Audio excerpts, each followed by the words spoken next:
袖の作り方は、まず最初には、袖口にあらかじめ設けられているスリット部分を慎重に開いて縫い合わせます。ここで大切なのは、スリット部分が元々の型紙通りになっているかを一つ一つ確認しながら縫うことです。スリットの形や長さが少しでもずれると、その後の工程に影響を与える恐れがあるので、丁寧かつ集中して縫いを進めてください。次に、縫い代をきれいに整えるために、アイロンを使います。縫い代とは、縫い合わせた袖の端や縁のことで、これを整ったラインに仕上げることが、袖の見た目を格段に良くするために必要です。特に、スリット部分の角もしっかりと出すようにアイロンを当て、全体のラインがきれいに揃っているかを確認しながら作業を進めてください。その後、袖下線を丁寧に縫い始めます。袖下線を縫うときは、縫い代がずれたり迷わされたりしないように、あらかじめ設定されたラインに基づいて、しっかりと沿って縫うことが大事です。再度アイロンをかけることにより、縫い代がきれいな線として見え、袖の表側がはっきりと仕上がります。続いて、表袖と袖裏を、左右、すなわち右と左が間違えないように合わせて縫い合わせます。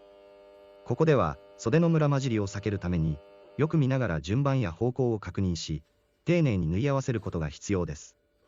こうすることで、袖全体の仕上がりが整い、以降の工程も正確に進めることができます。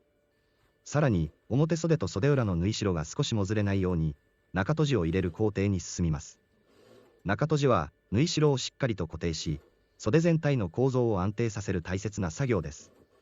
これをきちんと行うことで、後の工程でムラなく縫い合わせる基礎が固まります。